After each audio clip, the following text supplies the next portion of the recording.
Welcome to Flat Earth Debate. I'm your host, Nathan Oakley, and if you are new to this channel, or you have not done so already, be sure to subscribe and hit the bell notification icon to keep up to date with the Flat Earth Debate. If you would like to support this channel, there is a super chat that runs alongside the show while it is live. But most importantly, if you would like to join the debate with the page you are currently listening to me on muted, simply click the link in the info box below this video to join the discussion and express your views on the shape of the Earth. There are a couple of rules in the Hangout. Number one, please do not swear. If you do, you'll be ejected. And if you are, please don't try to rejoin the stream using sock accounts. You'll be warmly welcome back on the next stream. In a moment, I'm going to transition straight across to the Hangout as we do have our first guest in there. But in the meantime, if you are currently in the live stream, please share the show on social media. Sharing the show obviously increases the live audience, but this in turn increases the chances of a more diverse panel. So please share the show. And one last time, if you're new to the channel or you have not done so already, be sure to subscribe and hit the bell notification icon to keep up to date with the Flat Earth Debate. And with that, I'll say our first hello to Sleeping Warrior. How you doing, Sleeping Warrior? Good to have you here. Yo, yo. Hello. While you share you may as well go and do the sharey thing and then give me like 2 minutes to make an admission. Okay. This morning, you go and share and I'll talk. This morning's show, as far as I was concerned, didn't go live. It didn't quite happen, or it might have happened or didn't happen or whatever. And I'm admitting to the world right now that I did in fact snipe Curved Water, Jeremy, Lottie Says, and Paul Voigt. And as far as I was concerned, the show did not go live. It may have been restreamed somewhere else. I didn't know about that. As far as I was concerned, it was offline. But I only did it because Jeremy claimed that he was being honest when he was trying to correctly interpret the meaning of words. But when I do that same thing, I'm considered to be semantical. So it appears that there's two different sets of rules. There's a set of rules that apply to flat earthers, and there's a set of rules that apply to Jeremy or ball earthers. And I cried foul because that's moving the goalposts and it's dishonestly applying the bandwagon fallacy in order to get a victory. If you're going to correctly interpret the meaning of words, I'm entitled to do it too. If I'm not allowed to correctly interpret the meaning of words, Jeremy's not allowed to do it too. So that's my admission.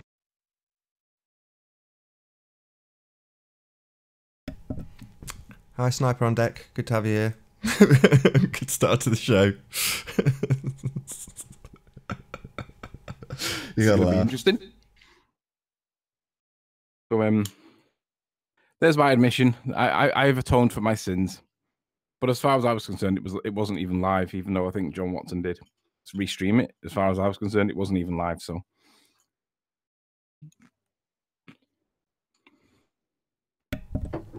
yeah, snipers galore. How you doing, Jibby Jedi? Or Jibby Jedi Bye. Sniper? Fun to have you here. Hey, Nathan, I just thought I'd share this with you. What's that? Let me put my camera up. Put my camera on. Oh, is it on?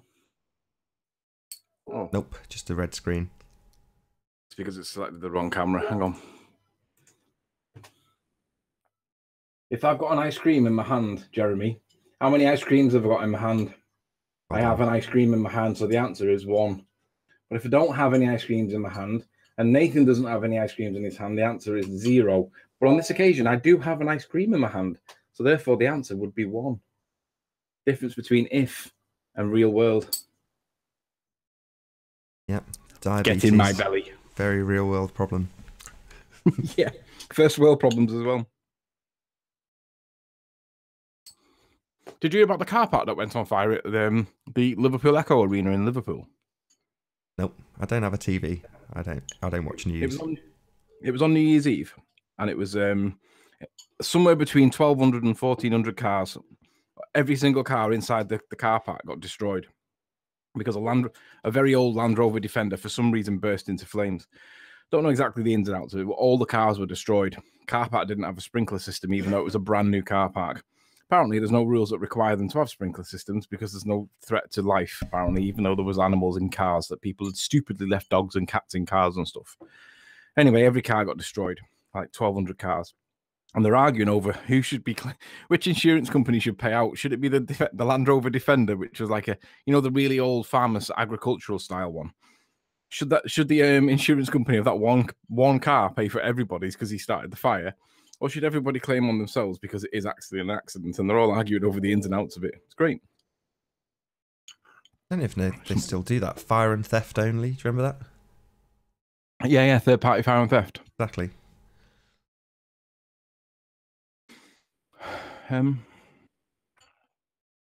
So what's all right? So what's the name of this channel so that other people can come to it? Is it the Nathan Oakley one? Yeah, subscribe today. Nathan Space Oakley. This is the backup channel, which will be for the foreseeable future streaming these live streams. They'll then get re-upped on the main channel.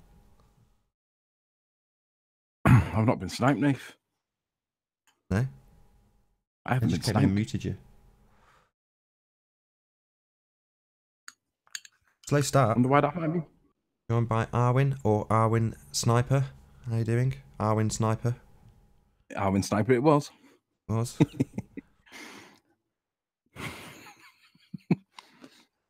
Snipe, snipe, snipe. I mean, you and I have been chatting with Chris, and it's been probably the most exciting past few days in, I know it's 2018 now, but certainly in 2017, the most exciting moments were with the Isle of Man. And while a lot of people, well, not a lot of people, some people have been saying, I'm sick of hearing about the Isle of Man. It's like, well, unfortunately, for the people bored of it, it's turning out to be possibly the most amazing piece of flat Earth evidence that you'll ever see. And this will roll on longer. So if you're really bored of the Isle of Man, tough, you're going to be seeing a lot more of it because it is superb flat Earth evidence. And I do mean that hand on heart. And the best thing was, it was found accidentally. It wasn't found intentionally. It was found accidentally. And it's repeatable. It's observable, repeatable, verifiable. It can be done again. And I've got every intention of getting up there and doing it again. So, yeah, it is going to be. Hi, Tim. Hello. Good Howdy. to How are you doing this fine evening? Crisp, cold evening? It's actually 12 where I am at the moment in the afternoon. Just had a quick question for you.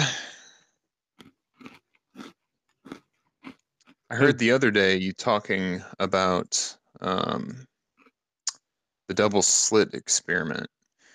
Now, when it comes to Anthony Riley and people that have claims, they must prove it basically very practically. Your claim is that can't be a particle because there's no mass. Correct. So how much research have you actually done into this subject? Well, it was one of the first things I found when I came into Flat Earth. And then I took it on with a pinch of salt. And then I was watching a discussion with Ali B and Mark Taylor and Jeremy. And Ali B was saying, basically, he was rhetorically asking, what is light? Is it a particle or is it a wave? And they said initially it was a particle. And he said, but then it must have some mass. And then they said, well, it doesn't have mass because it's a particle, but it behaves like a wave. And he said, but you can't have it behaving like a wave. It's either a particle or it's a wave, but it can't be both at the same time. So then I began to remind myself, he's applying the double slit experiment. And Nathan and I had a quick chat about it the other day. And Nathan said that, well, it's an extremely contentious discussion point. And basically you will lose because the current physics accepts that light is a particle.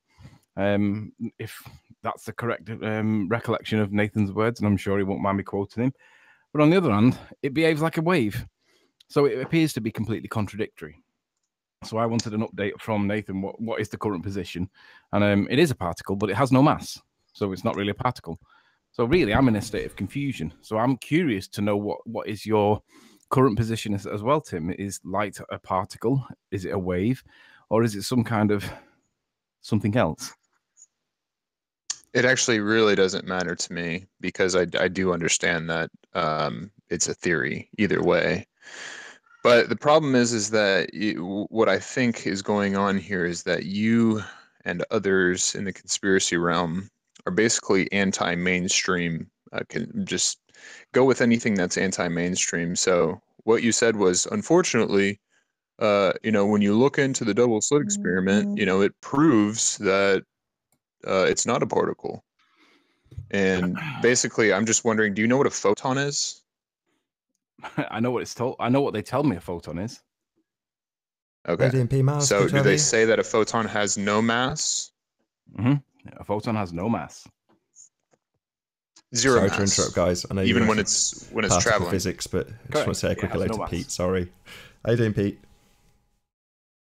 Canny, you're on mute. Hi. Good to have you here.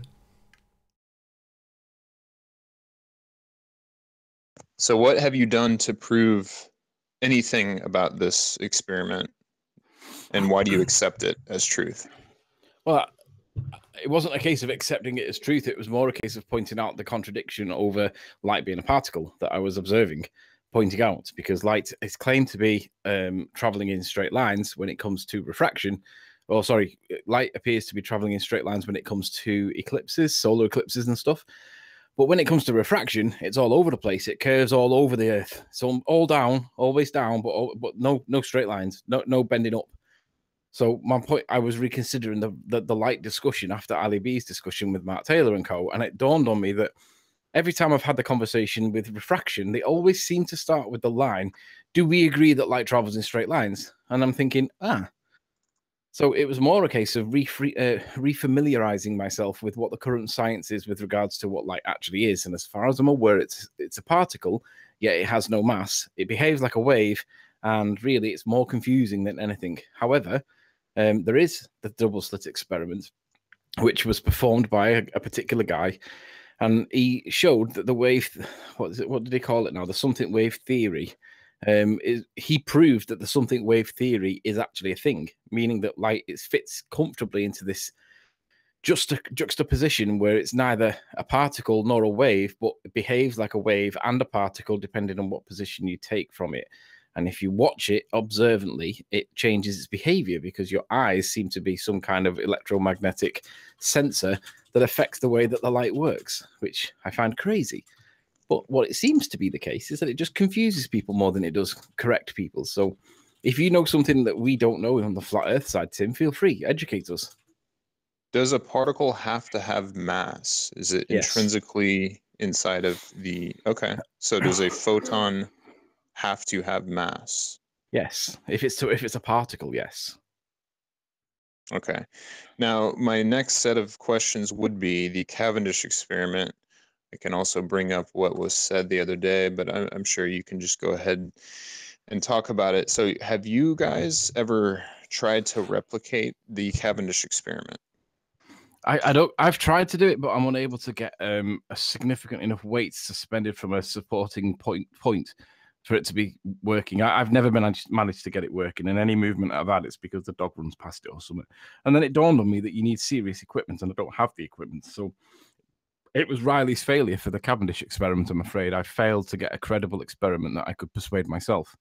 And then I resorted to researching it on the likes of Google and YouTube to see what other people had did. And it appears to be both confusing because a Cavendish experiment, just like the double slit experiment, appears to suggest one thing, that we have gravity and balls of massive weight will attract each other towards each other. But then also there's lots of videos that show that when you put two big heavy objects of balls next to each other, guess what? They don't do anything. They sit there and they just don't move. And the valuation, or the observed measurement for the movement, was a value that was given at 0.00000006. And apparently that value is consistent between all the so-called Cavendish experiments, all 14 of them cited on Wikipedia. And I think that value is disproportionately ridiculously insignificant. I would even use the word negligible. So my question then becomes, well, how is this thing being measured if it's such a small value? And it comes back to the point that it seems to do nothing but confuse. But it's cited to be proof of gravity, bro. And on that basis, I find it highly incredible that there is a citation for gravity when it is so imprecise and difficult to repeat. And you need the measuring device that was used to measure the 0.00000006 value. I mean, what the hell is that? It's ridiculously small, and it could have been caused by a moth farting over the other side of the room. So it's not. Is there any other experiments that validate the Cavendish experiment, modern day experiments? If there was, I'd be on the ball Earth side. So you're saying there's nothing that validates the Cavendish experiment Not that I'm aware other of. than the Cavendish experiment? I've not seen anything. Joe, do you mean like, no, I've not seen anything that validates the Cavendish experiment. Doesn't mean there isn't one out Okay, there. well, you I just don't know there okay. is one. Yeah, you should do some research into that. So, also, do you think that they just kind of Okay, willy-nilly? So let me No, call you on it. I'm not even getting What do into you it. know that I'm not supports the even getting Cavendish? into it. Oh, right. I'm not Okay, getting so, into it. but Yeah. you do So, realize do you think that there's any applicability? Do you think there's any applicability to this Cavendish experiment, or do you think it's just them trying to prove the that mass attracts mass? So, in other words, in the solar system, do you think that there's any applicability that this value has, big G, at all? No. Okay. Thank you so much. That was my line of questioning. I rest my case. No further questions, Your Honor. Anyway, PMAS, what can you not prove for us today?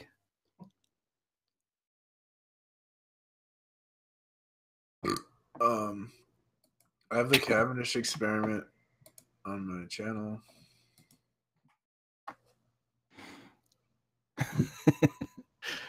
Anything to add today? And anything interesting, PMAS? Oh yeah, so I look at Yahoo News, like front page, right? Sure. That's where I get my propaganda information. So like probably more truth on Yahoo front page than there is in the mainstream media, to be honest. I actually like to read the celebrity news, and if you read in between the lines, you can kind of like learn some stuff. But so like the front page article was about Kyrie Irving and flat Earth, and I guess like Nike unveiled Kyrie's new basketball shoe, and they put it like hovering above a flat Earth model or something. I had a picture of it. So continues, the biggest conspiracy continues to get mainstream media coverage for some reason.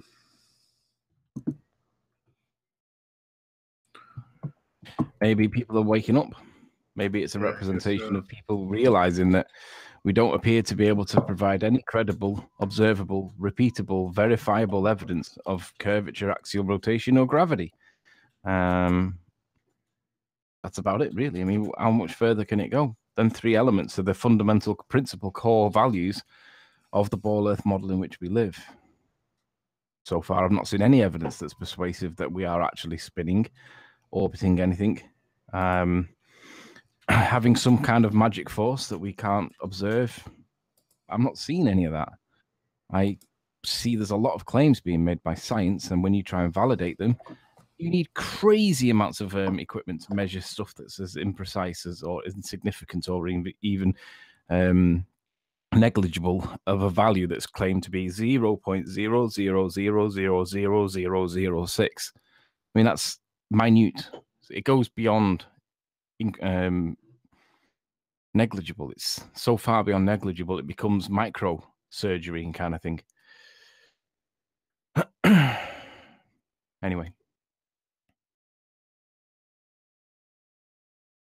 No, I don't understand how you can dispute empirical observations that show us to be on a spinning sphere. Alrighty, so Timmy Osmond back with another line of questioning due to Anthony Riley's new assertion. So there's no evidence of axial rotation. Now, is there no evidence because you don't understand the two celestial points argument and the celestial sphere argument? How does that actually prove the shape of the Earth? How does it prove the shape of the Earth? How does it not prove the shape of the Earth? Because you don't understand it, obviously. Now, if I look into the sky and see a plane flying by, I can make no assertions to the vehicle that I'm in when I look up at the sky. So why would I look at the sky and go, oh, I see a rotation point above me in the north, and assuming that I'm on the equator, I see another rotation point below me in the south, and they both appear to support the idea that I'm on a sphere, but actually they could just be two spinning plates above my head, and I just don't know whether I'm on a sphere or not. Okay, yeah, it's Anthony Riley's spinning plate model. I can't wait to see the applicability, Nathan, that is a word actually, to our reality therein. So, Anthony, whatever your name is, I'm just wondering. Don't sweat him. I didn't. I actually Refrained. bleeped myself out. Yeah. So, where in life, I guess, in any of our reality that we share together on this spherical Earth, do we travel a certain distance, whether it be in a warehouse or in a car? And where do we not see, I guess you could say, a relative or a completely equal movement of distance? So, in other words, the celestial sphere is mapped around the spherical Earth, right? So you can move 69 miles and it will have 1 degree of change. So why wouldn't we think why do you think something different? Why can't this is a stupid flat Earth argument, truthfully. It's just a Okay. complete ridiculous argument, but go ahead. Okay, if you can prove that the stars move by 1 degree every 69 miles for the duration, I don't need to prove it. Well, you're asserting it. No, Isn't if it you're really a international- researcher, No. if you're really a researcher and you're trying to You just figure said- out if the Earth is a sphere or not, and if you want to have an argument about how the stars mean nothing to the ground that we're on, even though it matches with the latitude and longitude system, then you should go out and prove that, because that's your assertion, is it not? You're the one that asserts that the stars appear to move by 1 degree every 69 miles. I'd like to see the evidence that is true. I look up and see the stars moving in circular patterns, and that's if I do long exposure photography using something like a P900, for example. However, that doesn't tell me that the stars move by 1 degree every 69 miles of traversing. And I think I would be correct. Well, I've never said that it would. You're saying, No. oh, I do time lapse, and I'm telling you, you move 69 miles. It's actually in complete reference to 25,000 miles in circumference spherical Earth. Okay. Oh, so you're basing That's it on exactly what mathematics, you would expect to see, and it fits. Dude, It's not it just fits empirically. It's also based on navigation, which is real. Yeah, but I'm asking, do we see it, or is it simply calculated for?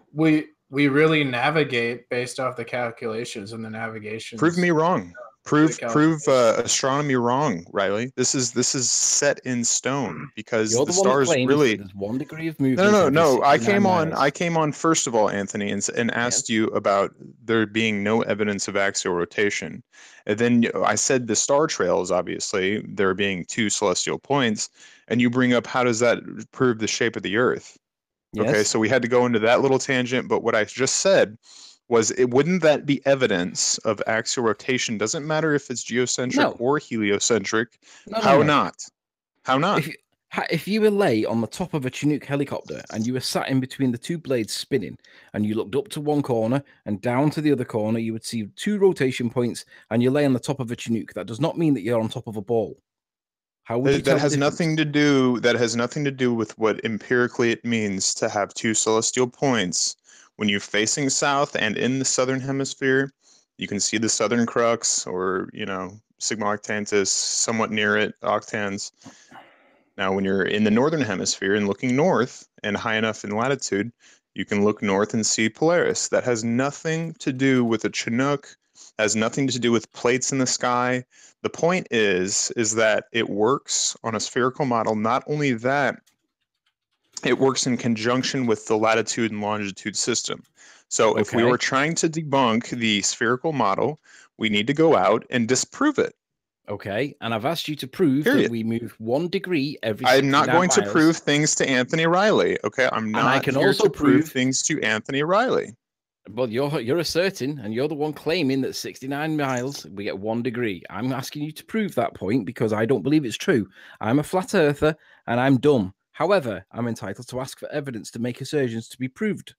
Now, if you can't prove it, I like how now you have call to drop yourself a that flat gift earther. But you remember how many times I've asked you in the past if you're a flat earther? Oh no, I just know it's not a ball, and now you're saying, oh, I'm a flat earther and I'm dumb, and you're just ridiculous, dude. Anyway, so you guys have the extraordinary claim. You guys have the extraordinary claim.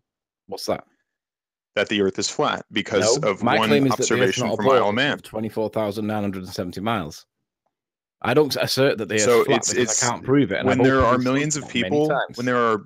when there are millions of people in separate fields that literally corroborate this, you guys have the extraordinary claim. Okay, there are no scientists. All it is a bunch of conspiracy theorists on the internet, maybe a few thousand, if that believe the Earth is flat. Okay, No. you guys We don't all have believe the Earth's the flat. extraordinary claim.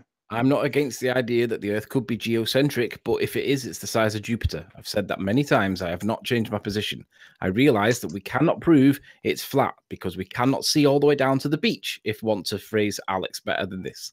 However, you're the one that's making the assertions that all these scientists and all that, and I'm asking you to prove it. If you're not prepared to prove it, that's fine. However, I'm here to not prove anything to Anthony Riley. I'm completely rhetorically based, and I love it. Okay, because really in this subject, so I love it. I love it. I'm not. I have cameras. I have drones. I have all types of equipment that I've never used for any of this because this is an absolutely silly subject. And if I did, I would just be sound lead. I know you want to go on about how silly it is. everything. I will give you a chance to go on about how silly flat Earth is, Tim, I promise. But we've been joined by a new guest. How you doing, Paul? Good to have you here. You're on mute at the moment. Still on mute? Hiya, can you hear me okay? Good to have you. Excellent sound today. Pardon? Excellent sound today. Good to have you. Good. Everything's hunky-dory. Sorry, can you hear me okay? Yeah, we can hear you. Can you hear us? Yeah, unfortunately, yeah. Pardon? Can you hear us? We can hear you now. Unfortunately, can you hear me okay? Sorry, I didn't know who was saying that. Did somebody say unfortunately? Yeah, this Burke over here, he's got no evidence to make his claims up. Who said that, sorry? What's his name? He claims to be, he calls himself Timothy Osman. I thought this guy wasn't a flat earther yesterday. Now he is. I think now he's got a flat earth symbol on his icon and stuff. I think the BES stands for ball earth skeptic. Oh yeah, you're a ball earth skeptic and have a flat earth icon. That's cute.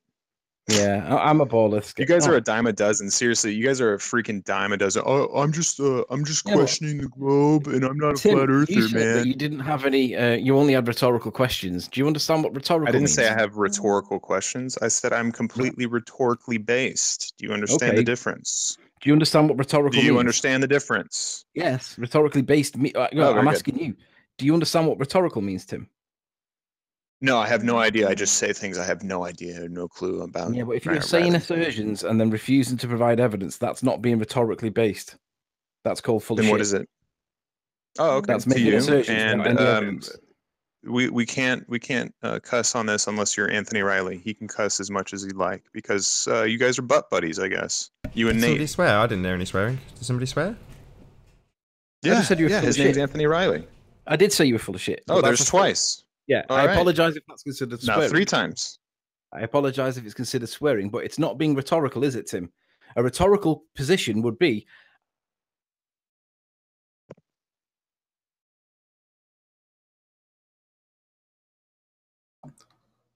Oh, shit. Did we get sniped? No, he might have actually removed him.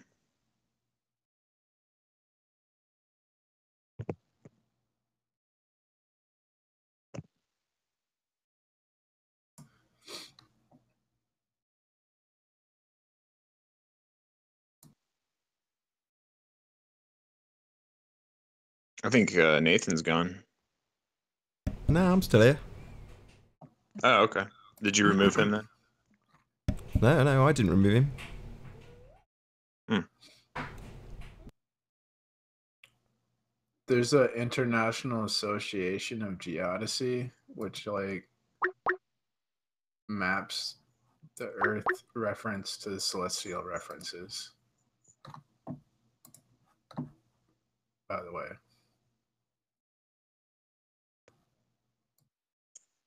You still here, Nate? Yeah, I can hardly hear you, Pete. You've gone really quiet.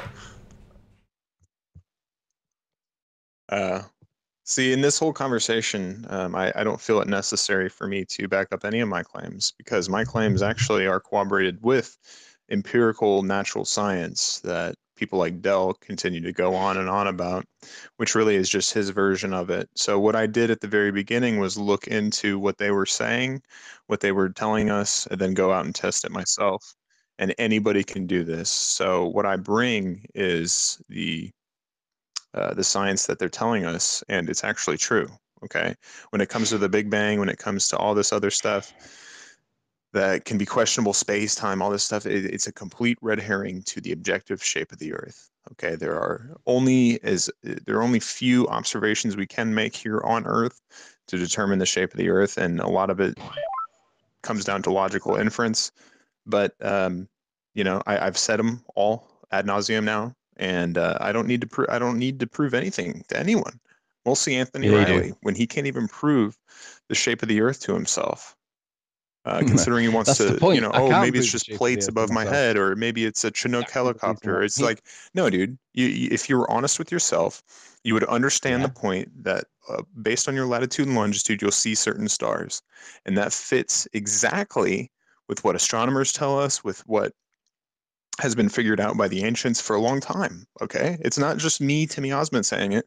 It's millions of people that sit there and look up into the sky. Okay. So you guys go into, the sky can't tell us anything about the shape of the Earth. Well, that's just your ignorance. That's you sticking your head in the sand. That's all. I'm stupid, remember? I'm only asking for what you consider to be truth.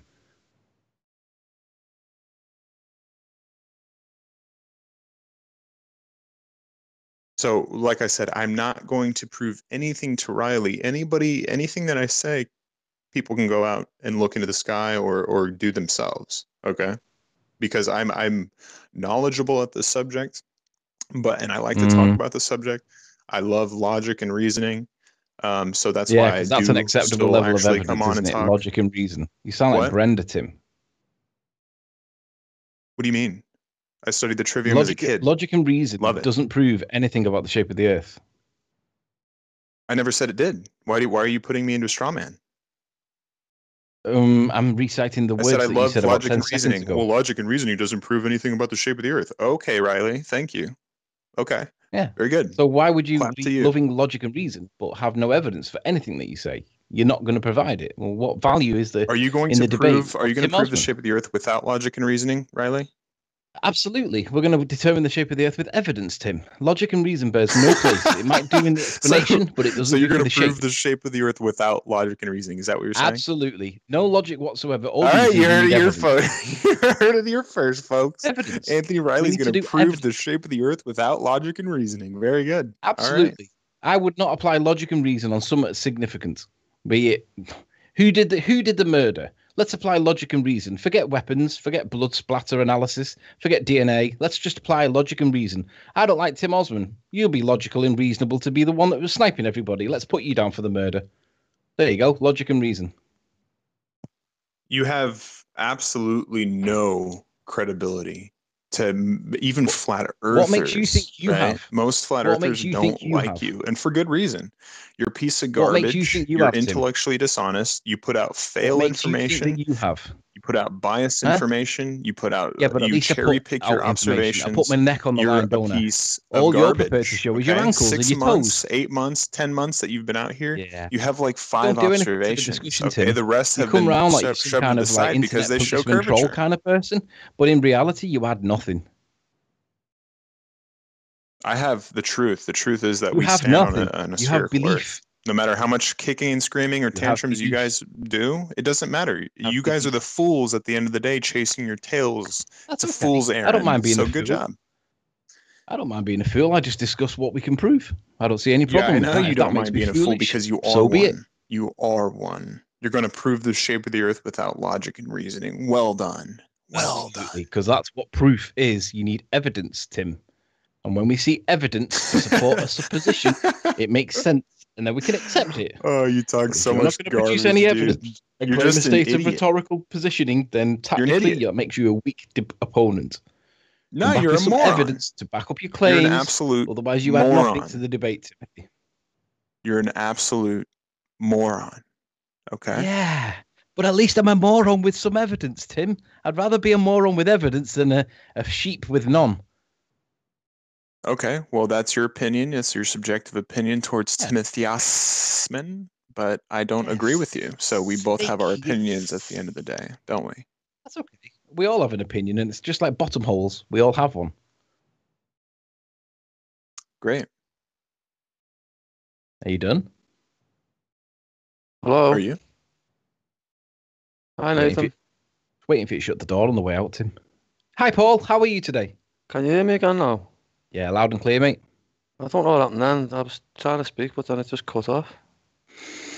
I think it's Gremlins with his... Yeah, people don't want to hear from a resident of the Isle of Man because it looks very bad. Yeah, because it You don't destroys want to their hear border. why? Been joined by Yeah, Enoch. because we have one observation, and Bear we with go me a off of second, one guys. Sorry to observation because interrupt. that's Bear with me. science. How you doing, That's Enoch? reproducibility. That's repeatability. That's Sorry, Tim. science. Sorry, just want to You guys are introduce our new guest. How you doing, Enoch? Good to have you here. Hello? Can you hear us? Got about 5 seconds to say something, and then you're getting sniped. Can you hear us, Enoch? Can you say hello? Ding. Ding. I think he was just literally in to snipe Tim Osman. There's no need to snipe people. Tim Osman's as welcome here as the next man. Has Tim gone? I think somebody just joined to snipe him, and there's just no need to snipe people. No, leave Tim Osman in. If he's in a position of a self-proclaimed rhetorical nature, I want that person in the debate. Keep that guy What in. happened to me? Was I sniped as well? Yeah, you were sniped. Somebody sniped Oh, me right. and you. I That's didn't why understand what had happened. I just thought it might have been my connection. No, it was somebody sniping you because... Because you're I can't see the live screen anymore. I'm just in Skype now, aren't I? Yeah. I'll send you the link back for the there's about a 7-second delay on the watch screen. So okay. just bear in mind when I send you this back, it's about 5, 6, 7 seconds behind what's really happening in this conversation. So in the side chat now, you should have a link. Just click that, open it up in a separate window, and then you should be able to see the watch page again. Just make sure you mute it. On the actual watch page, there's a mute button. Just make sure you click that. Okay.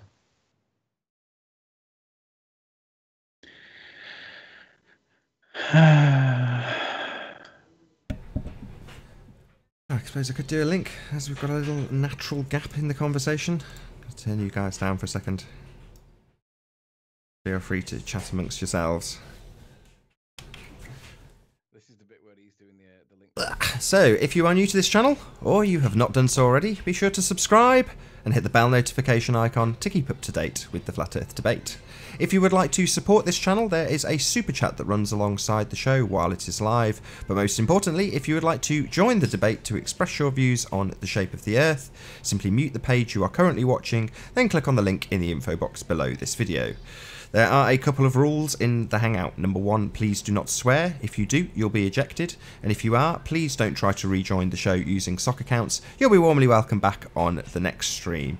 With that, I'll pass you back to the action and say one last time, if you're new to the channel or you have not done so already, be sure to subscribe and hit the bell notification icon to keep up to date with the Flat Earth debate. Found this article on physicsworld.com. Laser gyroscope measures the Earth's wobble. An international team of... They can't even measure its rotation. What chance do you think they've got of measuring its wobble? Come on, let's cite it. Present your screen and let's see it. How do you know they can't measure the rotation? Do you have evidence for that? Yeah, the evidence is that they don't have any evidence. I know they have ring laser gyros. This is another claim of Timothy Osman's. Well, the ring laser gyroscopes are susceptible to the electromagnetic interference of the environment in which it's in. And to date, a ring laser gyroscope has never been repeated outside of an electromagnetic field. Therefore, all experiments that have been done in a magnetic field are simply observing and recording the effects of the electromagnetic field on the ring laser gyroscope itself. Not proving any curvature, rotation, or any of that kilter. It's simply producing the effects of the electromagnetic interference that it's being susceptible to. Sorry, go on. Do you think the evidence of absence is... Or wait, I fucked that up. I screwed that up. Do you think the absence of evidence is evidence of absence? Yes, absolutely. Absence of evidence means that any claim based on that absence of evidence fails because you can't prove it to be true. Therefore, it's merely a story, and if accepted to be true, it's nothing more than a belief. A belief, by definition, is susceptible to challenge because it's a belief. It's like believing in, for example, but not limited to God, Allah, Muhammad, Virgin Mary, or any of the other generally accepted gods. Well, this says an international team of researchers have developed a new type of gyroscope that is the first to measure the wobble in the rotational axis of the Earth from a ground-based laboratory. Astronomers normally track this wobble by continuously monitoring the position of distant objects such as quasars, but this new method will provide a much simpler and cheaper alternative to these large-scale astronomical readings, scientists claim. The International Association of Geodesy, which was involved in this effort, maintains the terrestrial and celestial reference frames, which form an essential basis for navigation and the study of the Earth. So there's like an International Association of Geodesy, which is constantly studying terrestrial and celestial reference frames so people can navigate the Earth. So like, if they were lying about the shape of the Earth, you would think people wouldn't be able to navigate the Earth. Since people can navigate the Earth, that's pretty strong evidence to support, the globe.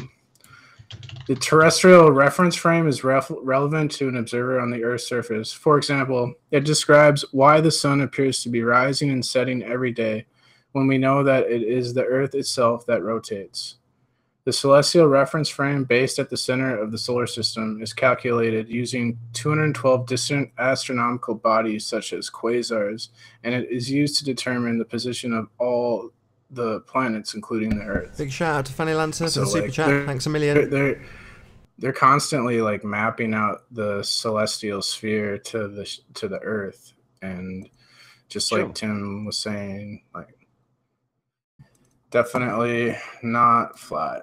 It's definitely a sphere. So. Bloody hell, £33.33 from Fanny Lancer. Fair play, Fanny Lancer. All right, let me share my screen. Are you done there, by the way, P. Mars? Yeah. You want to share? You need to give me a few moments to do this. So give me maybe 45 seconds, a minute. Okay. Oops, that's the wrong one. I want to share. Which is the screen I need to share? It's not that one. It's this one. Fuck. Try not to swear, P. Mars. I know you're not even even talking to anybody. I was reading the literally chat, when you're not even talking to somebody, you can't but help swear. I was reading Fanny's donation. It's about $50. That's quite a lot of money.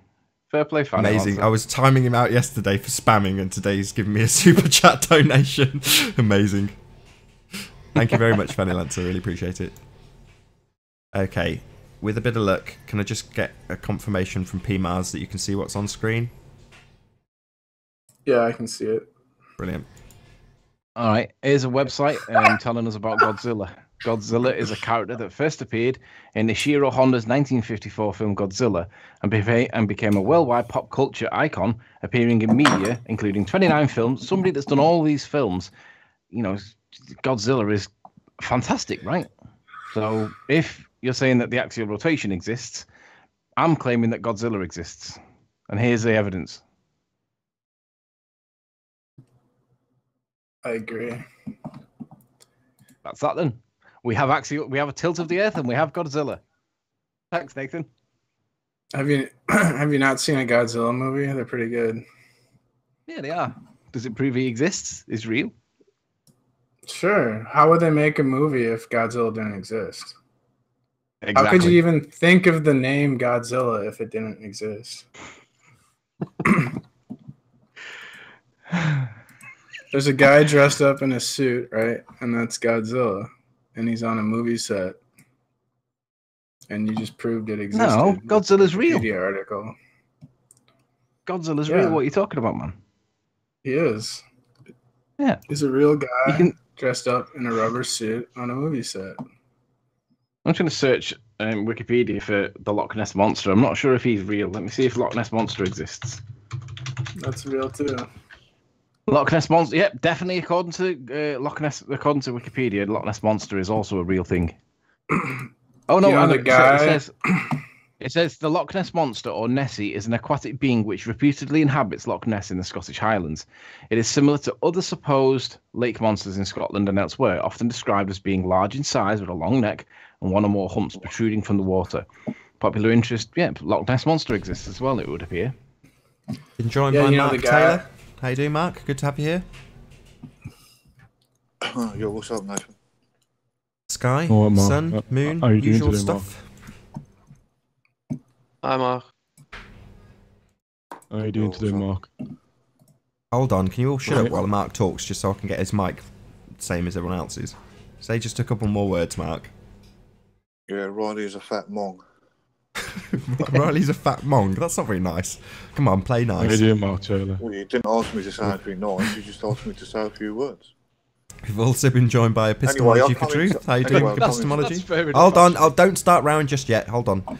Epistemology, how you doing? Good to have you here. Anyway, Hello, hello. I came in just to clarify a few things and verify what Tim was saying about the stars moving 1 degree. Anyone with an Okay. equatorial mount knows that Polaris moves 1 degree every 69 miles. Because the whole point of an equatorial mount is to stop field rotation when you're taking long exposures. So if you So how don't can get you a prove that the perfect equatorial mount is doing what you're saying it's doing? It's not simply computing it based on an algorithm. So my latitude's 50 degrees, so I have to input 50 degrees into my equatorial mount to make sure that when I do polar alignment, that I do not get field rotation.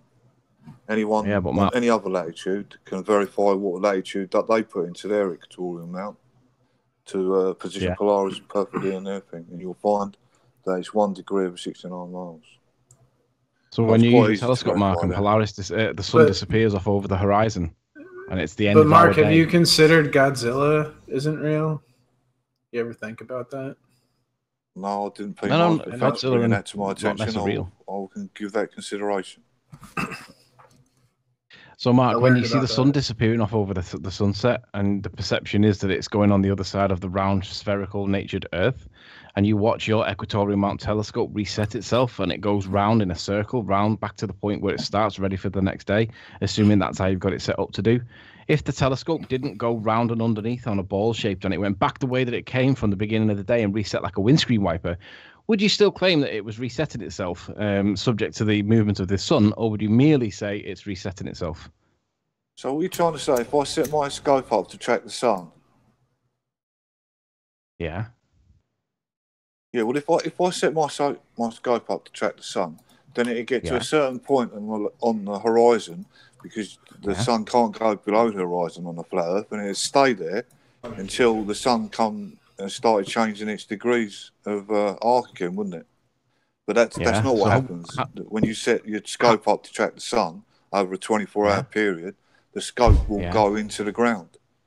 It keep Right, going into but the if this- ground until it goes what I'm right asking you, back Mark, round is- to the side east where the sun rises.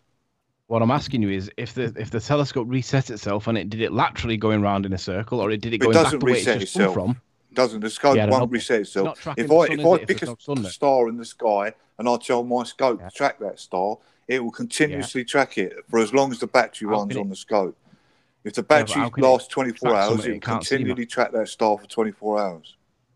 How can it track it without a line of sight to it, Mark? It'll be Because pointing it at the doesn't need a ground. line of sight. It's got its azimuth and it's got the degrees where it is in the sky. That's all it needs. So we agree it's not tracking it then. It's applying an algorithm Well, that it is follows it is a tracking set it. path based on your coordinates. Because it is tracking it because the sky's mapped out. For No, it's every not. for every Can't see it second anymore, so how can it that the track it? time goes, What's it for doing? every It's following minute, its scent the in the sky. computer in the tracking in the mount knows where the star is in the sky, Riley. That's how Yeah, but it it's not tracks. tracking it then, is it? It knows where it is, but it's not tracking Well, it, it Mark, is is tracking it because what? So you're saying that the stars move different every different night then? it? Yeah, they're 1 degree different every night, Mark. Yeah, that's exactly what I'm No, saying. they're not. No, they're not. Yeah, they are. What are you talking Yeah, about? they are. The stars No, are they're not in the not. same place at 6 p.m. today as what they are tomorrow. What? Again, for If a you, second if you time, set for a the benefit scope of up Mark, to track the 6 o'clock stars, tonight, if you Mark, set a the scope up stars to are in a track the different stars, position. there's to what the nothing stars were going to at stop it 6 o'clock tracking the stars yesterday, as long as and the they're in a battery's different there. position to what the stars will be So in it at doesn't 6 o'clock reset tomorrow. itself. It doesn't reset itself. Mark, Yeah, it does. what happens to the telescope when the sun disappears off over the horizon? It goes below the horizon and tracks it through the ground until it comes up on the east side. It tracks it through the ground. Is that really what you think it's doing? Yes. So what's the mechanism inside the Well, telescope? if it don't go below the horizon, Riley, then why doesn't the scope stop at the horizon then? It can do. That's what it should do, because if it's know what tracking the it, easy- it can you know- see it, and it goes, you know what the hey, easy- that thing I was just tracking, I can't see it anymore. What do you want me to do? It And doesn't. should What you stop think where it needs to see it to track it? You think the scope is actually looking at the sun? You think the scope's got Right, you're eyes? calling to do? tracking. I So I'm can asking have you, the what mount is the track the sun mechanism without inside a the fucking telescope scope that on it. tracks the sun? The Mark? mount tracks the sun. The mount tracks the sky, not the scope. I don't even have to have So a what scope you on believe- it for it to track the stars. So Do how you does it believe how it's does it know actually what it's looking tracking at, the sun? Riley? You think there's an actual connection between the telescope and the actual How sun? does It's it supposed know to be what it's looking at, Riley? If I take the scope off the mount and the mount's still tracking the stars, then how does it know what it's looking at to be tracking it? Doesn't, Mark. It's following a computer program, an algorithm, nothing more. Well, then that's my point, then, isn't it? It doesn't matter No, where. your The point is that it's scope tracking the doesn't know it's sun, gone and below when the it horizon. disappears over the horizon, The it goes scope under just your tracks ass it. and The comes scope out the just other tracks side, it, Mark. Riley. That's your point. My point is it's simply following a computer program that tells you it's going under Well, your if feet the when we sun all know stops at the it horizon doesn't and go just under your goes feet. out a distance like you claim on the flat Earth, then the scope would stop at the horizon, wouldn't it? Because it's Yeah, but if working it's on a been computer programmed to carry on program. round, Mark, it creates So the it would illusion stop. that the sun is passing under your feet. Well, it is. But how Yeah, do the you know easy- that, Mark, when nobody on Earth has ever been able to prove that we live on a ball? Well, the Shut up, you idiot. easy proof for that would be, let's say you were tracking the sun at the equator, like in Ecuador, on the equinox. You were tracking the sun, Yeah. and then you had it go over the horizon, Yeah. and it's What now would the tracking at telescope the then do? ground. And then you get to the What would the point where it's telescope pointing do? straight down, which would be towards the what do they call that? The antipoda or whatever point, the opposite side of the Earth. Yeah. You could call someone on the opposite side of that point. Yeah. Yeah. And the sun And they're would going be to say, yeah, I'm at at their high zenith. noon. My question is, how do you know that your telescope is, quote, tracking? The word tracking is the word I want you to focus on. Is it following a line of sight to it? Obviously, it's not, because it goes through the floor on your model. How do you know it's tracking the sun? Because I'm certain it's simply following a computer algorithm. How can you tell it's anything other? Because the Well, it alternative depends would be on- that it it swam depends on backwards what on you its mean by axis and went the way it tracking, right? was and It reset, depends on or if it went you're gonna round define- cross if in you're a gonna lateral define tracking, if you're orientation gonna and reset. And if it did Yeah, either of it'll them just two, we it don't live on depends on how board. you're going to define the word tracking. If you're going to define it as having a visual sight on it and tracking it visually, you're not visually tracking it. But Matt, that's the word Marty uses. So if it's not visually tracking it, how else No, is it don't tracking lie, it? Riley. I said tracking it. I didn't say visually track it. I just Right, so told you that explain by to me how removing it the tracks, scope Mark. off the Because mount. you said So don't say I that your said visually equatorial tracking mount it. telescope tracks the sun. I'm asking you, how does it do it? Hold on, Well, before how we get come, into who's Riley, how asserted come, what. like, when it Hold sets on, in hold the on, west- hold on, Mark. Sorry, just want to say hello to Miles. How you doing, Miles? Hi, There we Nathan. go. Very good to have you here. Is that enough? How come If that, you Mark, know- if I do that and the scope tracks the sun, yeah, and you say it's not tracking it, how come that when the sun rises in the east, the scope's pointing exactly at the sun? If you know an object's speed and direction, you don't need a visual on it to track it. It's followed a given path, Mark. The path. Well, how is can not it? How being can it tracked. be? How if it's not tracking it? If it's not tracking it, Riley, how can the scope be exactly at the right place where the sun rises? And when you look through the eyepiece, you're looking exactly at the sun.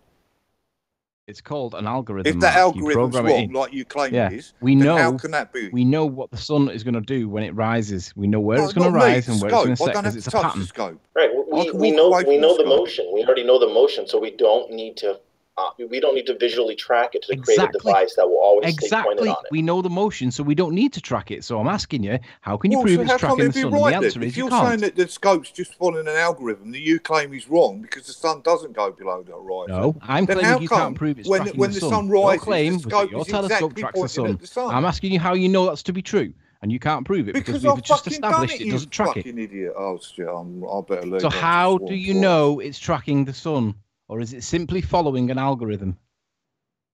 Well, the algorithm's obviously right. If you look in the same direction, and there's the sun. Of course, it's right. We know what the patterns of the sun is, so you can just apply it to the telescope. You don't, because you say it don't go below the horizon. So if they're using an algorithm that says the sun's going below the horizon, then it wouldn't still be there in the morning, would it? It'd be completely off because you say the sun doesn't go below the horizon. It'd be in exactly the right place because we know the pattern of the sun. No, it wouldn't. How would it? If it's following an algorithm that goes below the horizon, but you're saying the sun doesn't go below the horizon, that means that algorithm's wrong. So if the algorithm's no, it just means that the telescope's resetting itself. When the sun rises, your scope will not be pointing at it. No, it's just resetting itself like windscreen wipers, Mark. It doesn't reset itself. Of course it does. How does the sun rise the next day on your telescope if it doesn't reset itself? God. Oh my God! How can't can prove you that your telescope's tracking the sun. It's following a What program, scope and have that's you all. got? That's What why telescope you have to mount put it have in you your got, exact Riley? location What in regards to telescope mount have you got? WGS84, and when you do that, it knows where you are. What telescope Not mount that have you got, Riley? Pardon?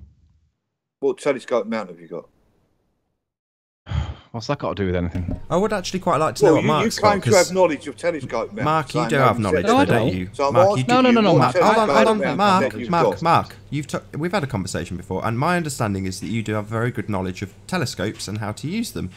Tell us, or tell everybody, what your experience is. Why do you always make these assertions about things like scopes?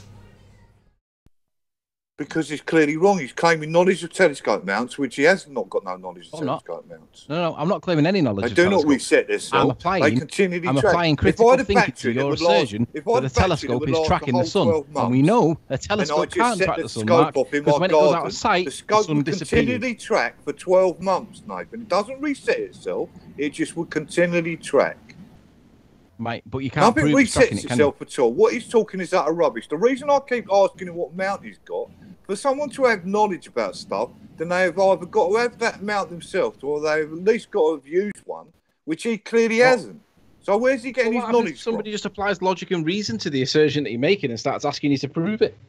I mean, Tim claims that logic and reason is a credible line of inquiry. So if I apply that line of inquiry to your assertion, well, why is that a problem? Why does it require having foreknowledge on the telescope? It's not a surgeon. Anyone with a mount knows that. See, because you haven't got a mount, that's why you keep saying stupid things, right?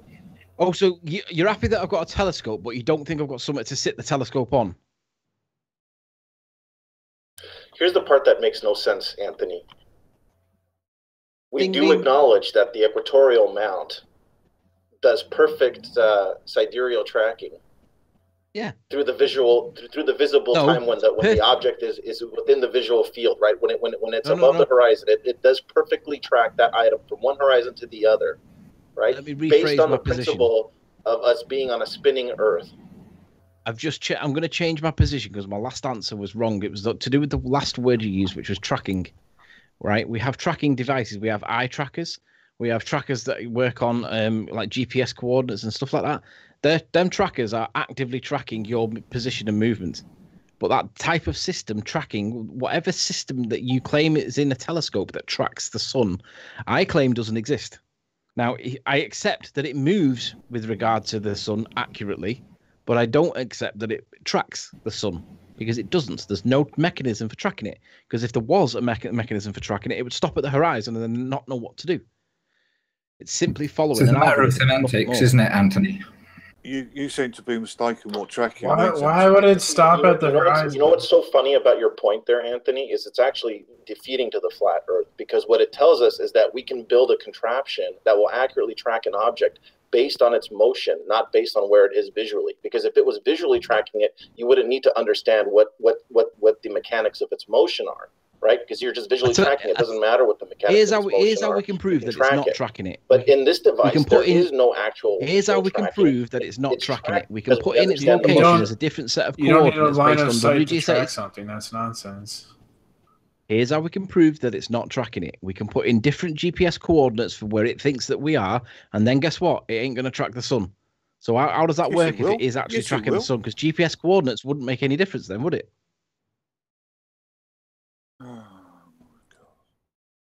How do you even get GPS from satellites that are orbiting? So like, well, epistemology, you've got a mount. You've got an equatorial mount, haven't you? Yeah, I got an LXD75. So what's your equatorial settings? Because mine's 50 degrees. So what's your latitude? I'm at 34 degrees. See, so that's completely different. So why are they completely different, Riley? Because he's in a different part of the world on WGS84, Mark. Yeah, but why would that be different?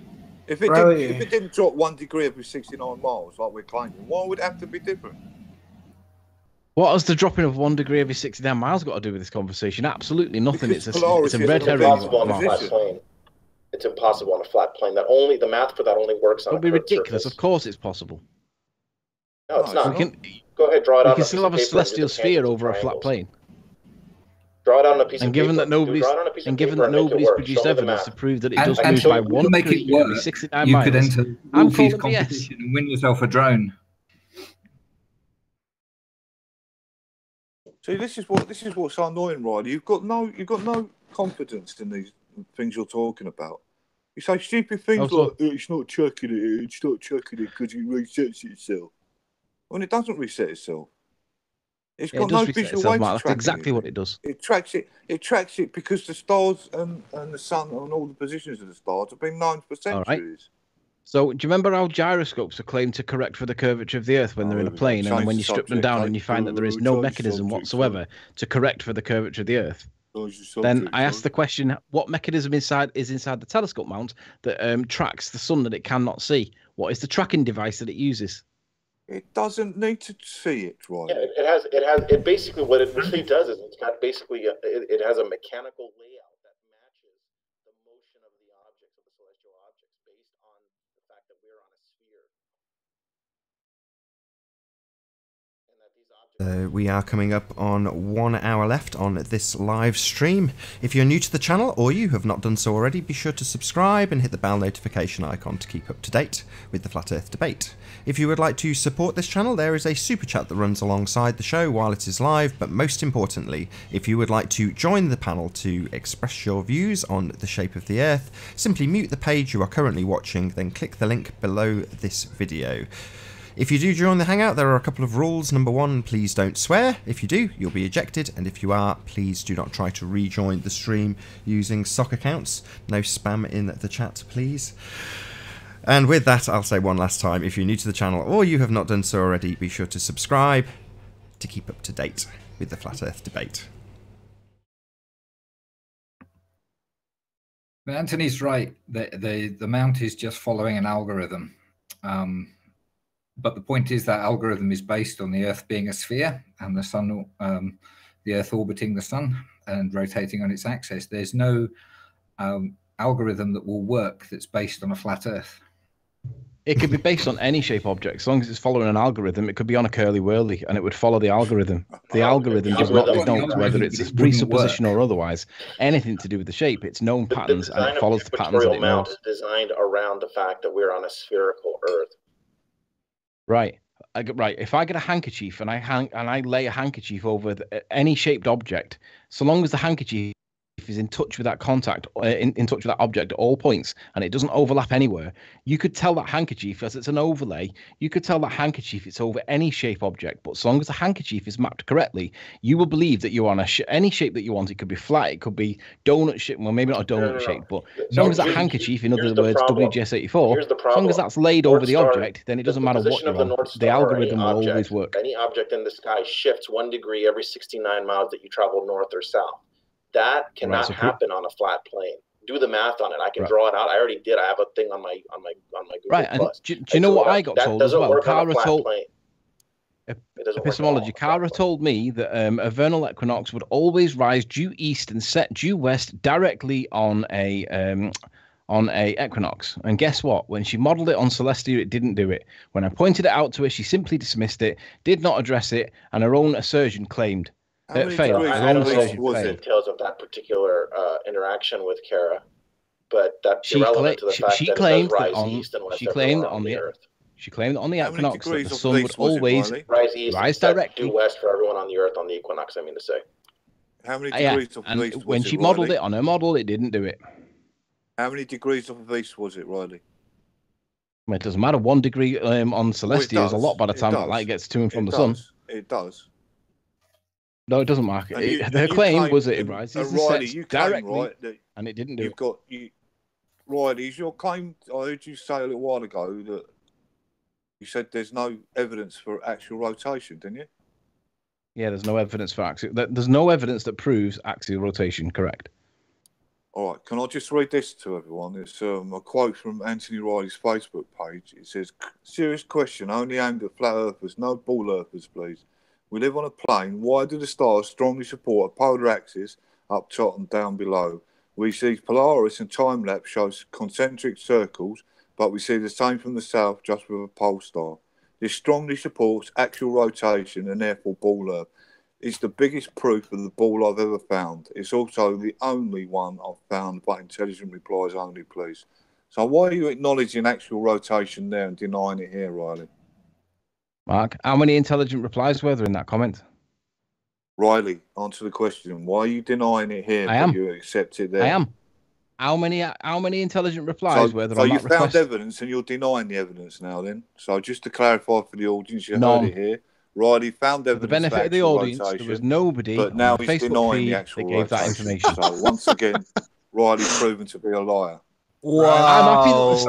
I'm happy. Thank you. I'm happy that the stars support the rotation of the Earth, Wow. and I'm happy that the stars support the shape of the I Earth. could link- You're I'll done, link- dude. I'll You're link such you an that. intellectual However- fraud, dude. Yeah, I'll link you that. Seriously. I'll However, link you that, Tim. I'll it send you doesn't that prove it, email does it? So you can have a look It at it. simply supports it. Big shout out to Lottie for the super chat. Thanks a million. Supports. Do you remember that, Mark? Did you read that word out correctly? Because you Maybe- did say the word support, but didn't say the word proves. Mate, yes, you did. You said proof a few times, and I'm going to link it to Read Tim. it again. He can screen share it. Well, he's gone anyway, but I'm going to link it to Tim so he can see your dishonesty. Read it again. Anyone Just else put it in who the wants it? chat so Anyone don't else see who it. want me to read it again? Yeah. You really Just want the me to part read where it it again? says supports. All right then. Serious question only aimed at flat earthers, no ball earthers, please.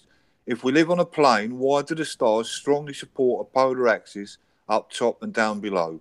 We There you see go. Polaris and There you go. time-lapse show Strongly concentric support. circles, but we see the same from south, just without a pole star.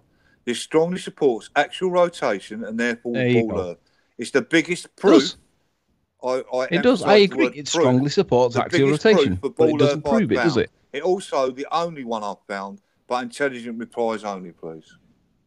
Yeah, and there You was didn't get no intelligent replies, because and you I did asked say for the flat word earthers supports. only, didn't you?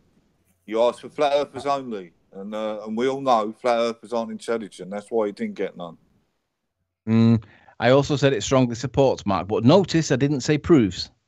That's Yes, a key you word. did That, say but I'm not prove. allowed to be semantical. Only Jeremy's allowed to be You did semantical. say When I'm being prove. Do you want semantical me to read and it applying again the where you correct said meaning proof? of words, I Anthony, am being what do you semantical. mean by But when proof? Jeremy does it, that's considered to be honest. What do you mean by So is proof? it the same case now that I'm not allowed to say that it supports axial rotation because it actually does support axial rotation but not prove? Is it the case I that have you're something allowed to else be for you, semantical Anthony, I'd because like it's you to honest? explain for me. But when I'm being semantical Anthony. and pointing out that it doesn't say the word prove, that in somehow is being dishonest. Anthony, I have something for you to explain for me. Here's a military Hang document. on, I'd really like Mark to answer Hold the on a question, second. to be honest. Been joined by Arwin. How you doing, Arwin? Hey Nathan. Good to have you here. Yeah, doing great. Hello, Arwen. Hello, Pete. And hello, Anthony there on Skype. So come on then, epistemology. What can I do for you? Okay, I posted a link there in the side chat, which is actually a military document that's got the ballistic firing tables for artillery. If you go to page 102, you've got something titled Corrections to Azimuth and Mills to Compensate for the Rotation of the Earth, which means that this is a table that is Seriously being gonna used by argue the Coriolis? military for aiming Mark artillery to make Sargent sure that had it correctly somebody hits its targets. from the military that said that they didn't actually use that. So he was actually working Who there. are you talking about? I don't know what you're talking about, Arwen. Okay. This is a document that the military uses or used. There's an older document. Now there's firing computers in these modern tanks and stuff, so the tank commanders may actually even be unaware that this math is being done because the firing computer will automatically put all these corrections in. But in the 60s, they had to do it manually. They had to do these manual firing tables. And I don't know why it exists in this, because the objective of the military, right, is to hit their target. Why would they have a correction there for the rotation of the Earth if that wasn't real? So if I showed you a missile instructor from the US Navy that admits and accepts that they do not account for the rotation or the curvature of the Earth in any sense whatsoever with the trajectile missiles, would you agree that that would contradict the side chat thing that you've just put in the side chat? No, it wouldn't. Been joined by the Rumpus. How you doing, the Rumpus? Good to have you here. Oh, just recovering from a cold at the moment, but not too bad. Yeah, I mean, like for example, air-to-air missiles, right? Which will do either visual radar or heat tracking, are actively tracking the object on launch. They don't need to account for the Earth's rotation because they're just actively tracking and actively steering towards a target, right? So if I gave you evidence that was contrary to that position, so I would be very interested to see that, because that's something that would have to account for that. Okay, so in the what's it called, the Skype chat I've left on the side chat for Nathan, it's an interview that Mark Sargent had with a US Navy missile instructor. We can't confirm that guy's credentials, right? Openly that at no point do they account for the rotation or the curvature of the Earth at any point in the calculations for the trajectile of the shells. Now, I would assert that that contradicts your evidence and therefore creates nothing but confusion. First of all, a modern Anthony. tank That's exactly what I right? Because modern tanks have computers that will automatically do all the calculations for you. You're not manually calculating. You're not manually calculating the ballistics, right? There's a fire. So what you're asking me to accept is mathematics to prove the curvature of the Coriolis of the Earth. Really? Are you really asking me to accept mathematics, independent, automated mathematics to prove that we live on a ball? Is that what you're asking me to accept? No, but he's even wrong at that, because it's only the newest computerized systems that actually do that, so-called. The still manual old systems don't. So. Well, so the guy you're talking about, sorry to interrupt, guys. The guy you just said has can't verify his credentials. He literally made a video of him flying into the ship he worked on and then going into I think it was like the missile room, somewhere very, very restricted, and then writing on the back of a napkin, Mark Sargent, to verify that he was absolutely flying into that ship to do his job. So I don't know about saying he's got no credentials verified. I would say that's absolutely certain that he is what he is. But there we go. Wait, did you verify what his actual occupation was, not just that he was... Well, he went into the room that he actually works in, wrote on a napkin Mark Sargent after having a little look around. Anyway, we've been joined by Lottie. How you doing, Lottie says? Yeah, but he doesn't know how it works. Hold on, Rumpus. How you doing, Lottie? Can you hear us? Hi, Nathan. Sorry I'm late for work. No worries. Good to have you here. It's really funny, though, the Flat Earth want to accept one piece of evidence and ignore the other millions that go against the argument, but they accept the one piece that goes with it. The assertion was that trajectories from the US Navies and US Armies calculate for Coriolis effect.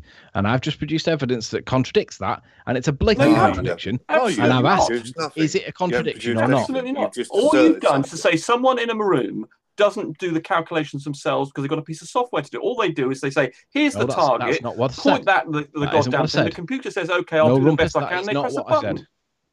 They have no idea what's going on in there, how that works. They're like an equatorial mount. That is not. But if you go to a sniper video, there are numerous sniper videos on YouTube, and I've got a link here for one, about people who actually have to do it themselves. And there's a whole series of tables and things they use. And there's an ex-army guy describing exactly what it does to do it. And I've done the calculations myself. Rumpus, I need to correct the record because you're clearly not going to. I did not say. The Coriolis effect. It's a well-known thing.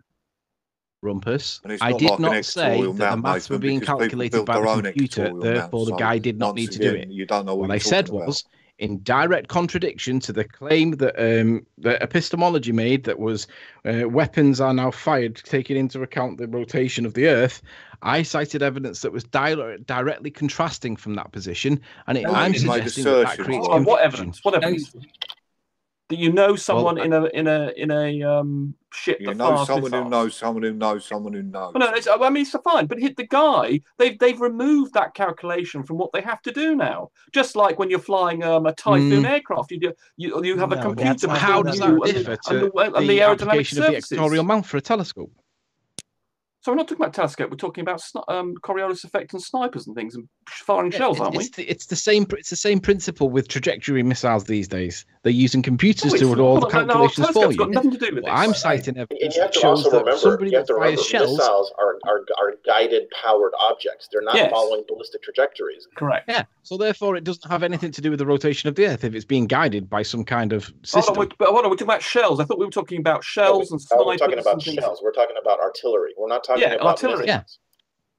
Right. Yeah. So we're not talking about missiles, and we're not talking about telescopes. We're talking about snipers. Epistemology's original assertion was that people in the army were firing weapons and allowing for the rotation of the Earth.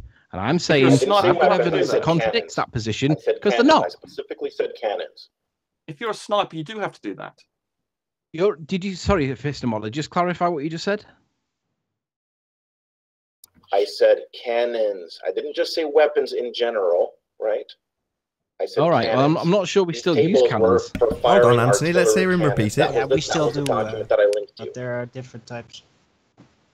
I don't think we still use cannons. Is there I any didn't hear evidence any of of that. cannons? Can you just, sorry, hold on. I didn't hear any of that. Can I just hear it again from epistemology? Because it was, specifically asked to be repeated, and then we didn't get to say it.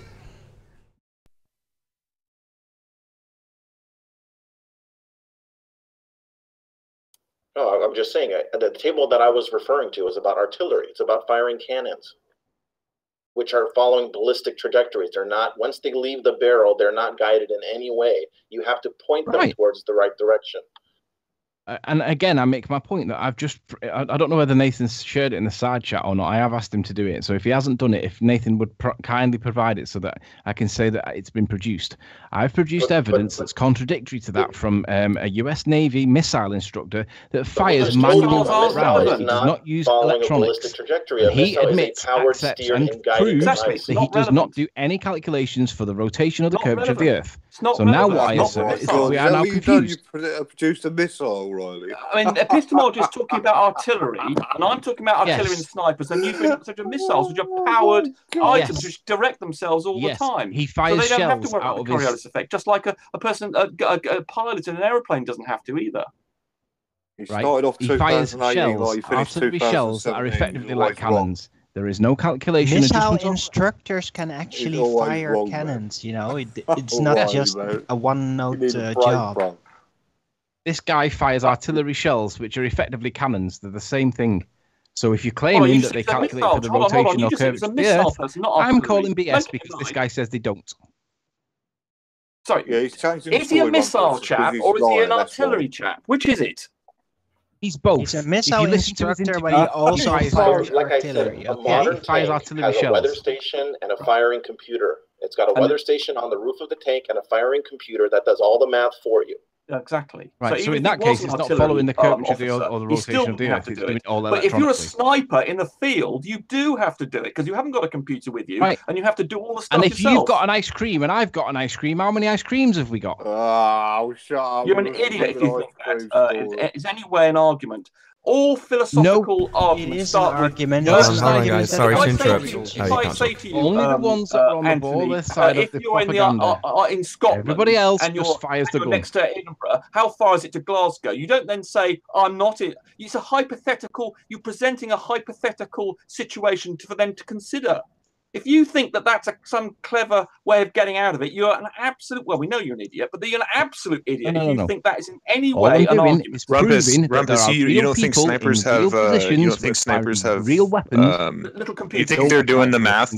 Well, they do have a little computer with them. No, they're not writing with a pen and a pencil. No, I don't. But I'm just saying they have to do something that could be in front of them. They're not. The rifle doesn't do it for them. They have to have either someone next to them who's or putting it in. I can confirm this because if you're shooting over a mile and a half, you have to take it in, or you will miss the target. You can't confirm anything. Correct, Tim. You take a rhetorical position. You can't confirm anything.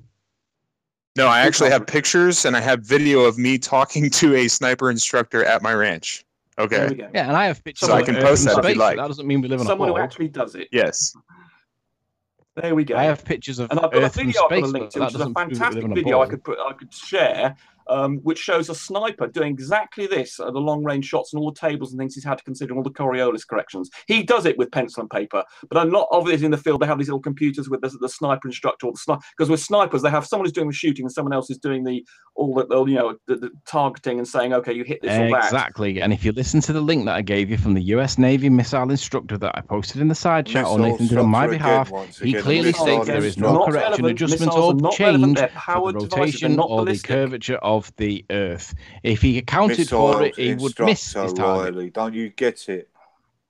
Yeah, I get it, Mark. I get it, Mark. These are all the surgeons without any evidence whatsoever. But when I produce evidence, it's not accepted. But when you guys make baseless assertions, Anthony, do we have to say it's a ballistic trajectory without power? So yeah, Mark, I do get this it. is relevant. So that's with snipers, sniper rifles, artillery, tanks, or anything else that dispenses a projectile that's not powered, that doesn't steer itself. That's a situation you have to worry about. In all other situations with powered, steered, manually, aeroplanes, anything like that, you do not have to worry about it. Yes, and that guy in that video that I've linked says that they do not make any adjustments for the calculation of the trajectory based on the rotation or the curvature of the Earth. It does not happen. And by the way, all of these systems, all these modernized systems, all these computers making these calculations for you, there is a manual mode because electronics can actually malfunction. So that the people that rely on that document will miss their target. What is the purpose of that table being in there? It's called propaganda. It's to make people that don't have any clue believe it's something that doesn't exist. You utter idiot. Well, the people that actually do the work say that they do not account for that at all. We've got a guy there's a document, in the it doesn't mean it is does practice. this, has done this If we have professionally. practices for everything, it doesn't mean that they're done. So the value of the document is pretty much zero unless somebody says that they actually do it, and there is nobody that says that. You should be banned for the going on the net, Riley. You know, you should be allowed on the internet for being so stupid. So Anthony, tell me, is everybody in the army told, tank commanders and so on, told just ignore the documents because that's just propaganda? I don't know what they're told. I'm not in the army. But you're claiming that's just propaganda. So what? I'm not claiming anything. I'm claiming that there is somebody in the army that says there is no adjustment made for the rotation or the axial, the curvature of the Earth. Missile instructor, that's got nothing to do with what we're talking about. And even if he wasn't firing, he was, as the field says, even if he were firing a shell from a piece of artillery, that all the corrections now, all done for you. He knows its GPS coordinates of the gun. You tell it the GPS coordinates of the target. It works out the Coriolis thing. And you just have to decide what the target is and you press the button go. The equatorial mount is not doing anything other than following a computer algorithm, in which case we could live on a hexagon, which you would not know. Oh, you utter fool. Yeah, but the algorithm is based on a sphere. That's the point. And the same with the telescope. How do you know it's based on a sphere? We got here. If they were based on a flat sphere, it wouldn't work. They wouldn't follow. How do you know it's based on a rectangular looping? Yeah, but come on now, we've got to give it to Coriolis. Rectangular looping is connected like a tube. I'd be more inclined to agree with Arwin's rectangular looping connecting via a tube, except that it was on a ball. I'd be more inclined to agree with Arwin's representation of a looping rectangular tube on a ball or whatever it was. Except that we live on a ball because a computer does it for us. Don't be ridiculous. That isn't proving anything. I have theorized that if it is rectangular looping, then maybe how the land masses, the separate Earth-type areas are connected to each other could be represented as a chain of beads, that it gets smaller near the antiquators. So that's also a possibility. It doesn't have to be straight rectangle.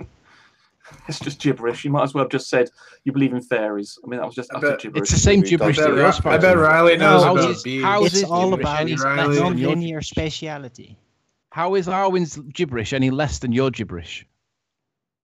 Well, I can do the maths. I can show. We've got a model of the Earth. I can show you. We've done it in practice. Wow, they had trials on sea trials in the First World War.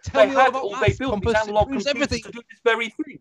We've got evidence. All the military manuals are. We've got a chap who actually does it in real life. We've got. You look at any documentation on ships firing, you'll find this. I mean, this is an established fact.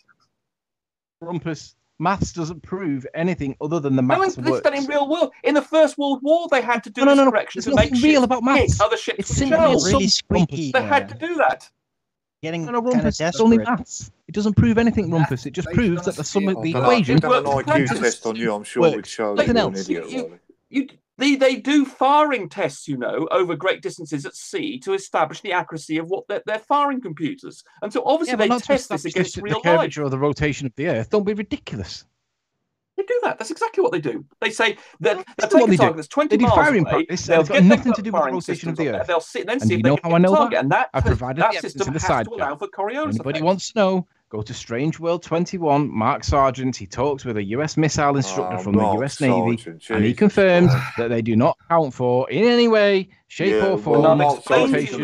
Account for wind irregularities. It's a missile, it doesn't have to. Refraction, optical. They count for refraction. Yes, that's what they correct for when they aim. Do you understand, they account for the wind, Anthony, they account for refraction, they account for anything that looks like it might affect it, but they don't account for curvature because they can't see any curvature to correct for. Of course, they can see it all the time. You can see yourself. No, they can't. Nobody can see the curvature. We're all trying to find it, and nobody's finding it. What are you talking about? You showed pictures of curvature, Riley. What are you talking about? Did you ever play hide and seek? Pictures of an emperor wearing new clothes, Mark. Do you like his clothes? He plays hide the sausage with Randy.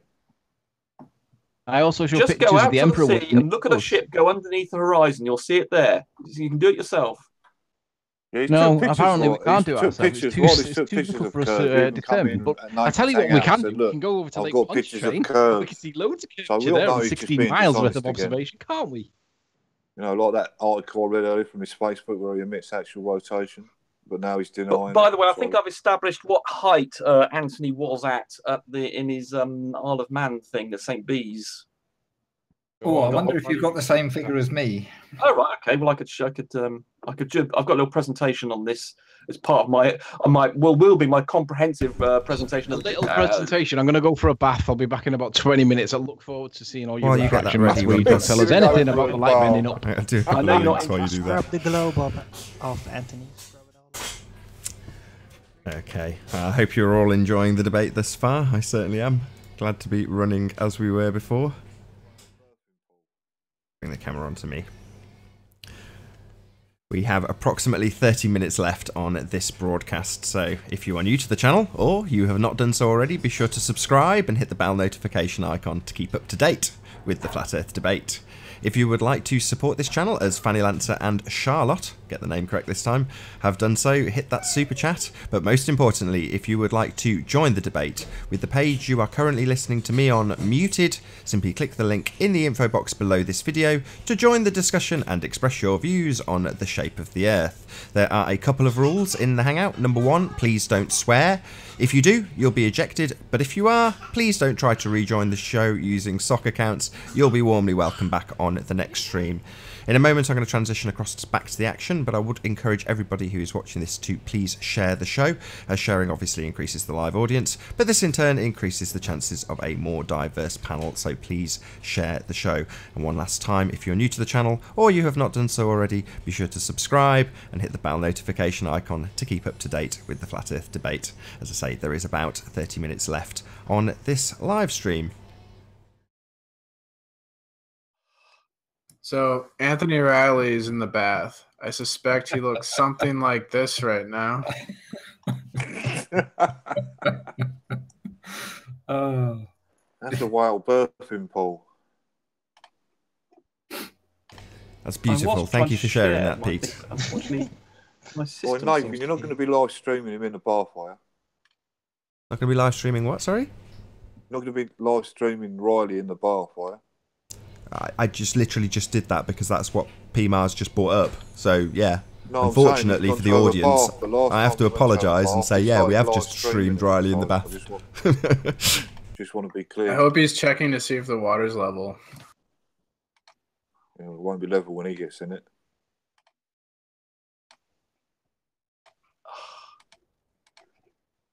Going to be a tsunami somewhere in Wigan. Hi, Nathan. From experience, Mark. Hello, whoever joined temporarily, just to say hello. Good to it's have Paul. you, whoever you are. Sorry, did the wizard say something? Can you hear me, Nathan? Yeah, I can hear you. Oh, right, you're coming from the Skype chat. How you doing, Paul? Yeah, sorry. I just wanted to say hello to Rumpus to let him know that we were going to do the observations in the Isle of Man for them. Yes, it's I'm sorry, I'm having a bit of a problem. My computer is right. Yeah, who's saying that? Was that Miles' colleague? Paul. Colleague of Miles saying. Sorry, who's talking to me? This is Paul. Idea. Not me. Because I thought Miles was going to do some observations in the Isle of Man, and so who's talking to me? That is the plan. I haven't done them yet. Right. So who's talking to me about observations of Isle of Man? Me. Oh Paul. yeah. Sorry, who are you? I live in the Isle of Man. Oh, you live in the Isle of Man. Oh, brilliant. Yeah, right. I live in the Isle of Man, and I've been watching the last 20 episodes since episode 77. and obviously, I'd like to get involved and do the P900 observations from the Isle of Man, and collaborate with Riley and yourselves to make sure we get the everything that you would consider requisite for doing the correct test. I'm going to be down on the English coast taking some pictures over the course of the weekend. And it would be great if you had somebody on the Isle of Man with a flashlight. Right, we're not available this weekend. Me and my friend have both got work this weekend and the weekend after, so we were going to arrange with Anthony Riley. Excuse me. I wouldn't if I were you. Just to take pictures and images with the P900 on the same day that Riley does them. Yeah, from the south of the island up to all the way up to the north, and maybe try and find some way of identifying from your side how we can distinguish where the island actually ends. Oh well, each side. I think I've got a pretty cast iron way of doing that, but we'll see how it works. Is it maths this weekend? Let me guess. Is it maths, Miles? Oh, thought you were in the bath. No, it's nothing to do with mathematics. No, I am running the bath. The minute Rompus starts talking about refraction, I'll be in. You're in the bath, continuing the stream. We know. No, I'm not in the bath yet. I'm running the bath. Yeah, you are. Come on. I'm not. Seriously, I'm sat at the computer waiting splash for Rumpus the water.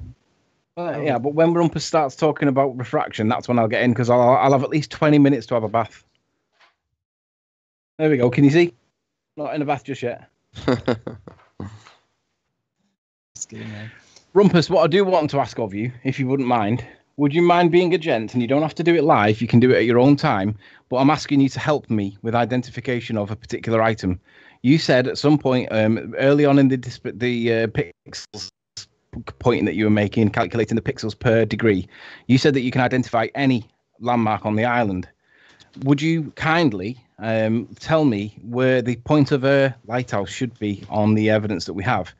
I want you to tell me I want you to show it on the evidence.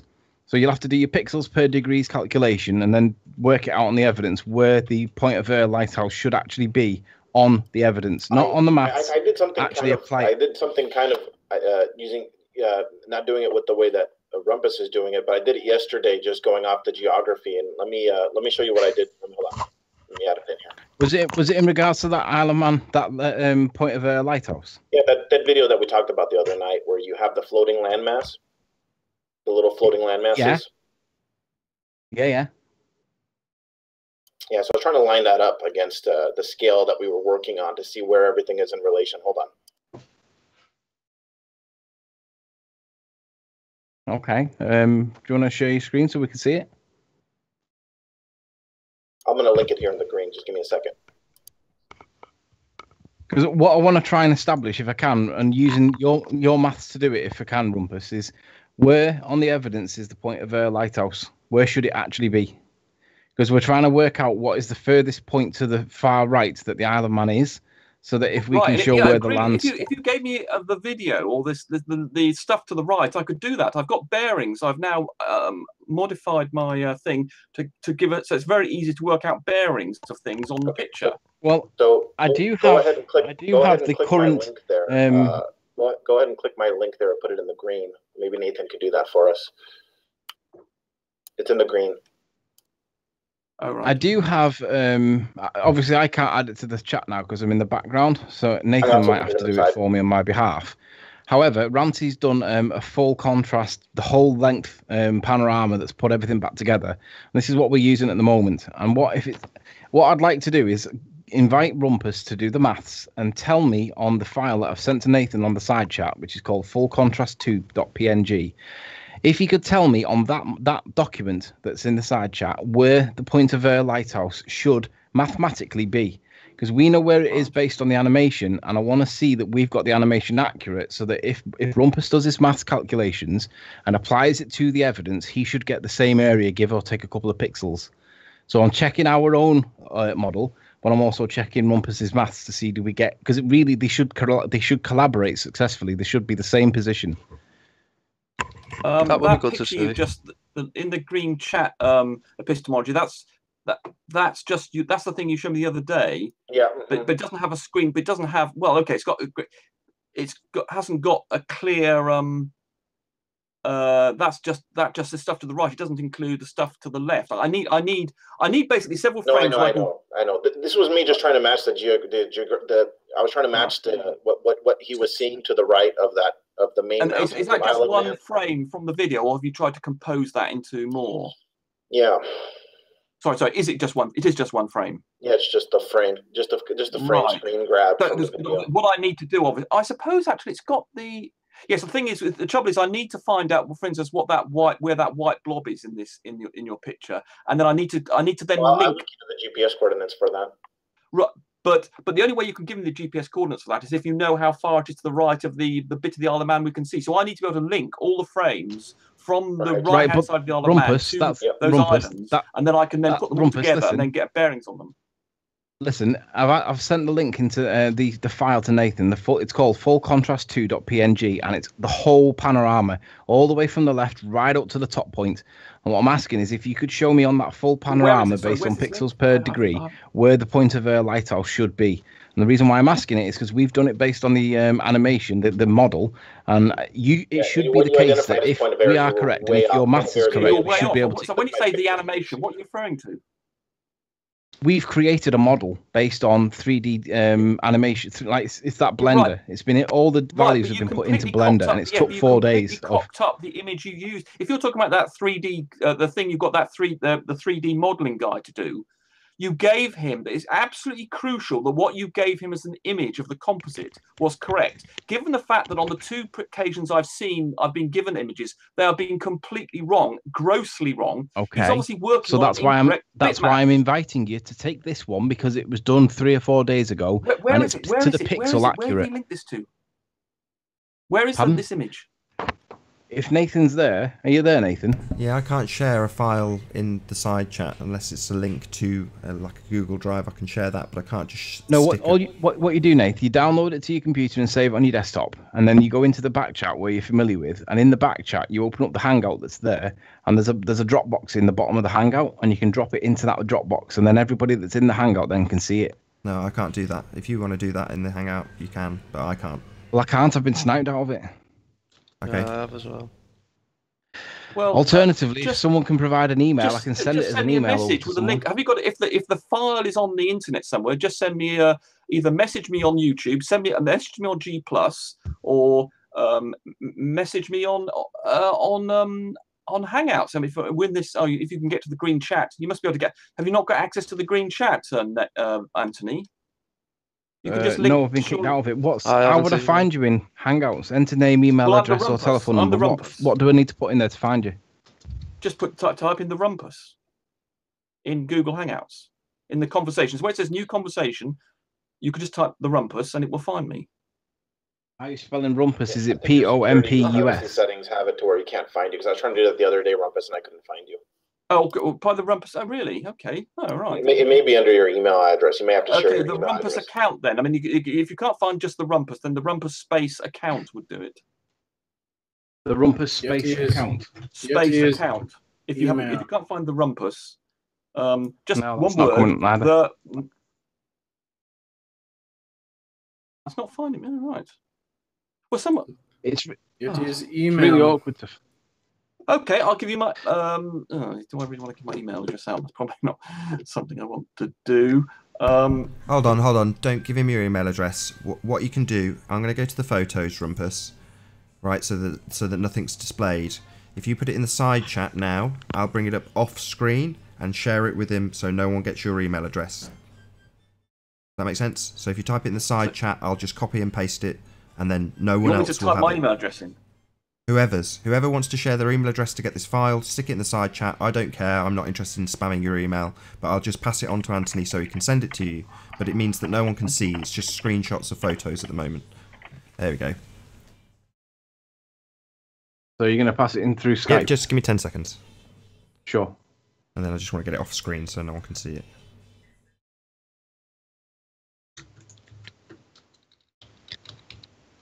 Have you got that? Okay, yeah, is it off now? Big Balls 97 at. Oh, sorry. Have you stopped the feed then? No. I'm just gonna get it off screen so that when I go back, no one can see your email. Let's just check, make sure it is actually off screen. Yeah, we're all good. Where did I put that then?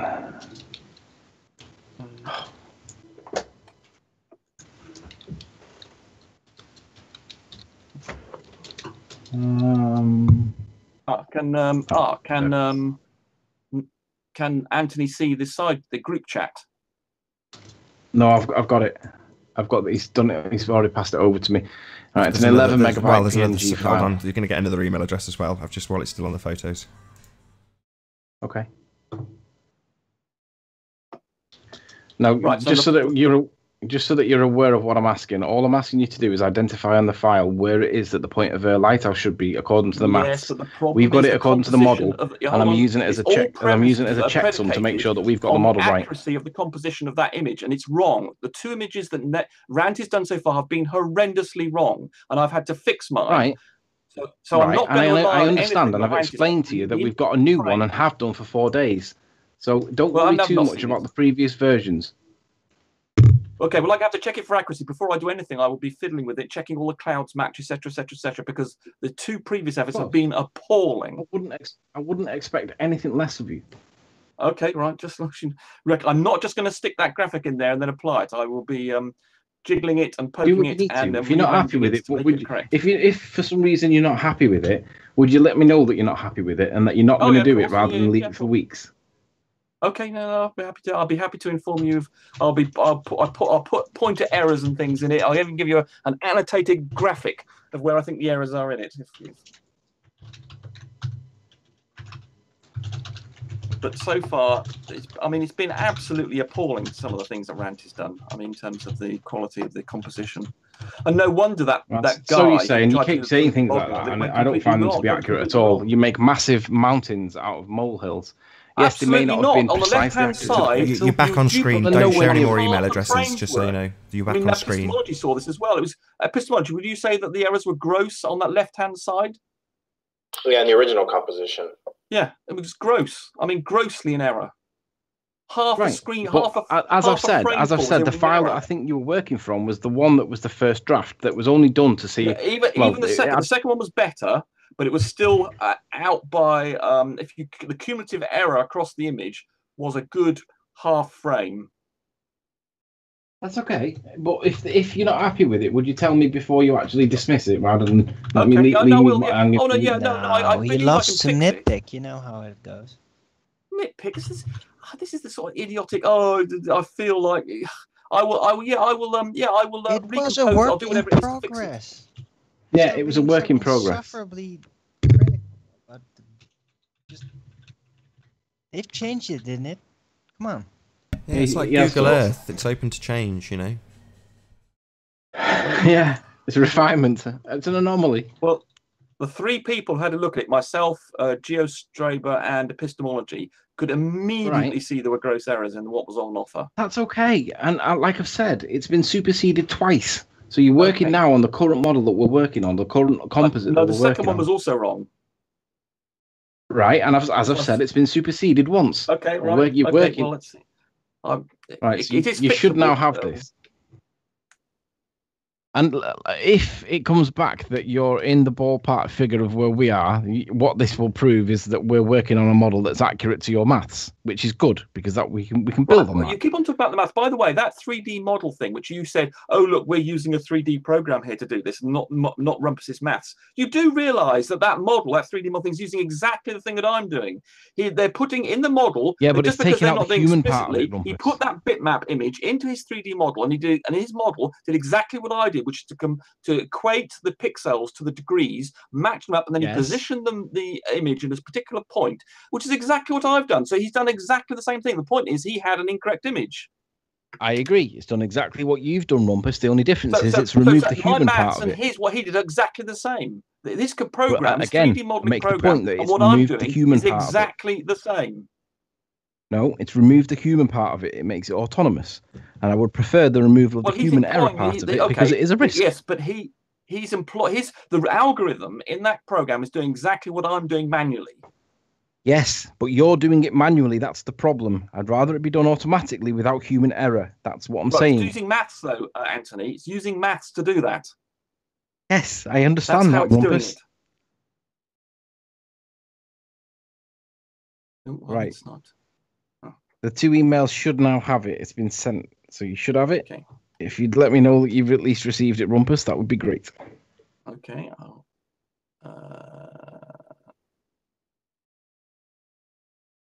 I'm receiving something that could be big. That email address is self-destructing, so just be careful with it. It'll blow up in 10 seconds. Yes, I'm receiving something big, certainly. Oh, it's massive. All right, let's take a bit of time. Oh, yeah, here we go. Yes, I've got a ping, what's called full contrast to ping. Yep. Massive props to Ranty for stitching all that together. It's Ranty that's done a massive amount of work, and he does deserve a huge amount of kudos because he spent about 2 weeks solid, late nights, hours and hours and hours, marking out points on Google Earth. I mean, the guy does need massive props. He's got it all wrong though, Nathan. He hasn't got it all wrong. Well, he hasn't got it all wrong. Well, you can check it yourself out if you wanted to, but you haven't sent us the email address. He's got it all wrong. No, he hasn't got it all wrong. Much better quality people that actually if you cast your mind back to what actually happened, Ranty and I both got sniped. I gave the file that I believed was the current one. In chat, Ranty was correct in the position, saying, no, Riley, that's the wrong file, and that would have all been avoided if he hadn't have been sniped. That's what happened. He got it all wrong, man, and people were saying, yeah, well done, Randy. Oh, the logic, man. Well, Rumpus has just said it's much, much better, so thank you. I'm sure much better, yes. I agree. It's a very good job he's done. Things actually, I can't immediately see any gross errors here. Talk about a backhanded compliment. I can't immediately see any gross errors. Well, that's a step forward for Ranty. Right, well, it's acceptable for everything we've been working on in the last 4 days. This is a big improvement. Okay, I'll give him that. This is a big improvement. Right. So you'd be happy to make an estimation from that information then, Rumpus? Sorry? Yeah, is there a way that you could do it quick without being exact, or do you have to only do it accurately, and therefore you don't want to make an intelligent guess? I could. I did. Well, I've got a little. I've now got. If I'm just screen share here, I've got my little. Your little zig-a-zig being able to do it. If I go up here, I've got now a little graduation. I don't know if you can see that of the bearing. So I've got the bearings now on here. If you can you see that? Can you see where it says bearings? Am I sharing? Bear with me, Rumpus. I just need to check that I might need to stop on Skype and restart sharing. Do I need to do that, Anthony?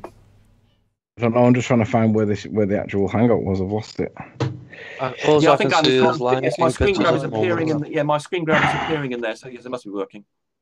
Yeah, no, it's I mean, fine. but it should be shared on Skype. Yeah. You should have it on Skype.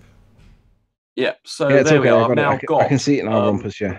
the bearings now actually up here, so I can very quickly find the bearing of anywhere on the image below by looking at this. But that now I can now add on to the right hand side the extra bits that I'm missing. So I'm missing everything to the right of here.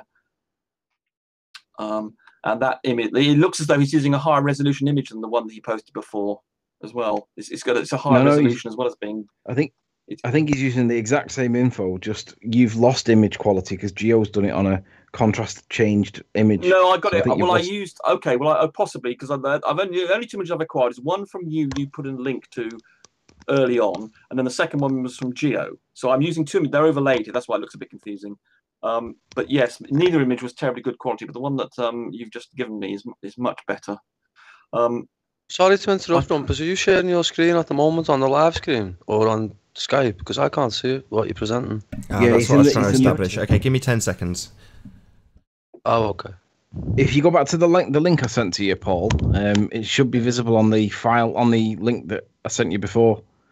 That's what we call the watch page. I can't seem to get into it. Is this on the Skype? No, imagine that you go to youtube.com, type in Nathan Oakley. Come up on your Skype screen. Oh, okay. There you go. I put the link of the current Hangout in the Skype chat. Just look, it should be on screen on Skype right now. It's just giving me the. Good, Nathan. All I can see is a loading. It might just take a while. Some people's Skype is slow. Oh, okay then. And if it doesn't work on Skype, if you follow this in the Skype chat that you joined, that's it. It's just come up now. Thanks for that. Is this your composite, Rumpus, where it says correctedly composed image? I was just wondering where the word correctedly comes from. That's where I'm. Yes, I haven't typed. No, he's concentrating. I won't interrupt him while he's concentrating. Yes, correctly composed images. That's. About 5 minutes left, just so you know. About 5 minutes left. Okay, it's not worth me trying to do. Yes, probably. No, it's okay. But so basically, just tell me where you think, based on the. But I only want you to do it based on the maths, not opinion. I want you to tell me where you. Absolutely. Where you calculate that's all I ever work on. Yeah. That would be good. Right. Okay. Well, I'll now that I've got that, I will do that then, and I'll work out a bearing to all the points on the image. Well, just a point of lighthouse is all I'm after. I've spent some time. Anything else is a bonus. And all the joins. Once I've done that, which will take me a good quarter of an hour, then I will apply my bearing calculator on it, and then I'll be able to tell you exactly. Rumpus, given that we'll run out of time before this hangout finishes, would it be okay if you sent me a screenshot, not of the whole document, just the part where the X marks the spot for the point of lighthouse? Would you just send me a screenshot so I can work out where you've calculated it to? So that, and I mean, don't send me the whole image back, just enough of the image so I can see where you've got it. Well, I'm about to go out, so I don't know when you want that by. Yeah, whenever it's fine. I mean, I've got to now clarify this for the audience, as he is actually potentially going to do this. So you're looking for a lighthouse that's sat in a band of refraction, so you can't see it. But I don't really understand the point. Can you maybe for the audience, and then I'll round out this show a tiny bit early, because it seems like we've until that's all been studied and looked at and etc., we've kind of run out of things to talk about potentially. Maybe not. The purpose of the request. Lottie's got time for trolley shout outs if you want it. I can quickly tell you, I believe Anthony was viewing height, if that's of interest. I want to see it. No. I want to see Rumpus. Just to clear it up, all I'm asking is that the point of lighthouse cannot be seen on the document, but I want to know where it's calculated that it is, so that we can cross-reference it with the model to make sure that we've got the model and the maths correct. On that picture, yes. Cool. Sure, okay. That's it. Mike's all yours, Lottie. That's the one at the very north end of Isle of Man, isn't it?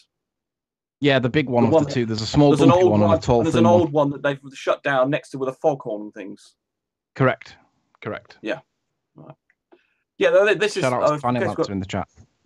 We're looking for an invisible lighthouse. Okay, frame from fair Anthony's enough. video showing where he took it from. Actually, I'm probably not going to have time to go through all how I determined all this, but you can see this bit to the left where there's a bit of a cliff here, and I've got this screen grab from the Ordnance Survey things. It's not the same as Google Earth, And you can see the same promontory. It's not that one, it's this one here. It's the promontory that he goes, it slopes up. That's what this sloping up business here is going on. Is it the girl guide there, which puts Anthony about there. And I've gone to the Ordnance Survey thing here, got a high resolution one here, and that I've determined that this point here is at 25 meters, that point there is at 20 meters, and that Anthony's this fraction up from there, which puts him at 23.273 meters. If you add on the tide at 2.5 meters and his tripod at 1.5 meters, you end up with 27.27 meters, which gives you about 90 feet. 72 ding, feet. Ding. 72.